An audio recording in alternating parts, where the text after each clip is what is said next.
इन तीनों गुणों के अतिरिक्त और कोई करता नहीं है। इस संसार में जो कुछ भी खेल चल रहा है इन्हीं में चल रहा है। या तो कुछ अच्छा हो रहा है, या मीडियम हो रहा है, या कुछ बुरा हो रहा है। बुरा होने का मतलब तमोगुण, मध्यम होने का मतलब रजोगुण, उच्च कोटि का कार्य होने का मतलब सतोगुण। ये तीनों ही बांधने वाले हैं। भगवान कह रहे हैं कि अर्जुन, जिस समय में कोई भी कर्ता, कोई भी पुरुष इन तीन के अतिरिक्त और किसी को करता नहीं देखता, वह समझ लिया है कि यही जिस संसार का जितना भी ये प्रपंच है, इसके करने धरने वाले, फंसने फंसाने वाले यही तीनों हैं।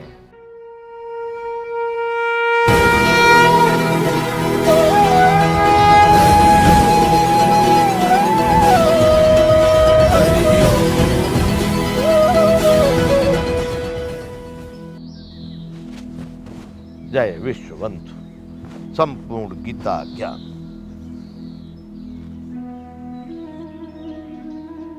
पहले एक बार बता चुके इसी बात को कि उसमें शरीर छोड़ करके जाने वाले, सतोगुण में जाने वाले स्वर्ग आदि लोकों में जाते हैं, रजोगुण में छोड़ने वाले मनुष्यों में आ जाते हैं, तमोगुण वाले कीट पतंग में जाते हैं। वही बात लगभग यहाँ दोबारा फिर से पुनः भगवान ने कही है। ऊर्ध्वं गच्छन्ति सत्त्वस्ता मध्ये तिष्ठन्ति राजसाः जगन्य गुण वृत्तिस्ता अधो गच्छन्ति तामसाः।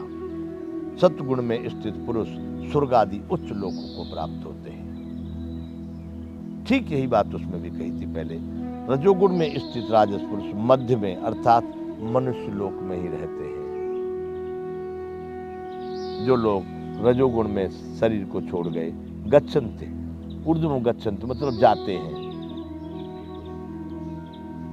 और तमोगुण के कार्य रूप निंद्रा प्रमाद आलस्य में स्थित तामस पुरुष अधोगति को अर्थात कीट पशु आदि नीच योनियों को ही, नरकों को प्राप्त होते हैं। बंधुओं, कम से कम अपने जीवन में इतना तो कर लेना कि इससे तो बच ही जाना। ये तमोगुण बहुत घातक है। अगर यहाँ से चूक गए, मनुष्य के मनुष्य बने रहे, तो कम से कम इतना तो है, अभी हमारे पास में फिर अवसर है, कुछ न कुछ और कर सकते हैं। मनुष्य के मनुष्य बने रहेंगे, फिर अवसर है। लेकिन यहाँ से पीछे हट गए, कीट पतंग में पहुंच गए, पशुओं में पहुंच गए, अधोगति में नरकों में पहुंच गए, वहां से करोड़ों जन्म तक लौटना भारी पड़ेगा। बंधुओं, दूसरे कोई संप्रदाय, मजहब, पंथ पुनर्जन्म को मानते हैं कि नहीं मानते हैं, लेकिन मेरा भारत तो जरूर मानता है। भारत के ग्रंथों ने सिद्ध किया है और ये प्रमाणित हो चुका है कि इसके बाद में भी दूसरा शरीर प्राप्त होगा। इस अज्ञान में उन कार्यों को मत करते जाना जो लोग इस कार्यों को कर रहे हैं, जो इस तरह के, अभी भी मैंने इसमें गीता में कुछ कौरव कह के शब्द कहा है। कौरव वही है जो नहीं समझ रहे उस चीज को कि इसके बाद में भी उनको शरीर मिलेगा और इन्हीं कर्मों के परिणाम स्वरूप मिलेगा।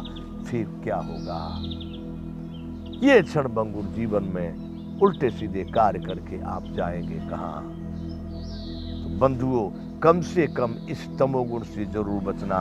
इसके फलस्वरूप निंदा प्रमाद आलस्य आदि में स्थित रहता है मनुष्य, तो फिर वो शरीर छूटता है तो जाता कहाँ है? वह अधोगति को प्राप्त होता है और प्राय नरकों में चला जाता है, घोर नरक को प्राप्त करता है। ऐसी नीच योनियों में, पशुओं में, कीड़ों में। तो बंधुओं, ये तीनों स्थितियां भगवान ने फिर से बताई हैं। आगे भगवान कह रहे हैं, नान्यम गुणेभ्यः कर्तारम यदा दृष्टानुपश्यति गुणेभ्यश्च परम वेत्ति मद्भावम सोऽधिगच्छति। परंतु हे अर्जुन, जिस समय दृष्टा तीनों गुणों के अतिरिक्त अन्य किसी को करता नहीं देखता और तीनों गुणों से अत्यंत परे सच्चिदानंद घन स्वरूप मुझ परमात्मा को तत्व से जानता है, उस समय वह मेरे स्वरूप को प्राप्त होता है। देखो बंधु, यहाँ वह बात आ गई जो मैं पहले बोल रहा था कि इन तीनों गुणों के परिणाम स्वरूप आप मत मान लेना कि अब हम सत्वगुण के प्रभाव में तो हम तो बहुत ऊपर पहुंच, नहीं, वहां भी आप बधे ही हैं। ठीक है, उनसे कुछ अच्छे हैं, तमोगुणियों से रजोगुणी अच्छे, रजोगुणियों से सत्वगुणी अच्छे हैं, पर सत्वगुण का परिणाम भी यह नहीं है कि आप जो है अब उस परम ब्रह्म परमात्मा को पा गए, कदापि नहीं। यह भगवान ने उस बात को स्पष्टीकरण किया है कि जिस समय दृष्टा तीनों गुणों के अतिरिक्त अन्य किसी को करता नहीं देखता और तीनों गुणों से अत्यंत परे सच्चिदानंद घन स्वरूप मुझ परमात्मा को तत्व से जानता है। इन तीनों गुणों के अतिरिक्त और कोई करता नहीं है। इस संसार में जो कुछ भी खेल चल रहा है इन्हीं में चल रहा है। या तो कुछ अच्छा हो रहा है, या मीडियम हो रहा है, या कुछ बुरा हो रहा है। बुरा होने का मतलब तमोगुण, मध्यम होने का मतलब रजोगुण, उच्च कोटि का कार्य होने का मतलब सतोगुण। ये तीनों ही बांधने वाले हैं। भगवान कह रहे हैं कि अर्जुन, जिस समय में कोई भी कर्ता, कोई भी पुरुष इन तीन के अतिरिक्त और किसी को करता नहीं देखता, वह समझ लिया है कि यही जिस संसार का जितना भी ये प्रपंच है, इसके करने धरने वाले, फंसने फंसाने वाले यही तीनों हैं। जब वो इस बात को समझ करके और इन तीनों से परे कोई है, इन तीनों का भी कोई संचालक है, इन तीनों का भी कोई आगे है, अत्यंत परे सच्चिदानंद घन स्वरूप मुझ परमात्मा को तत्व से जानता है। जिसने जान लिया, ये तो यहां पर क्रिया हो रही है, लेकिन इसको भी कोई देख रहा है।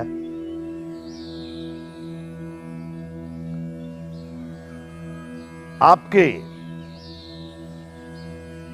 शरीर में भी वह स्थित है, जानने वाला। वो जान रहा है इन तीनों गुणों को, है ना जानने वाला। सत्वगुण, रजोगुण, तमोगुण, इनको समझ रहा है कि नहीं?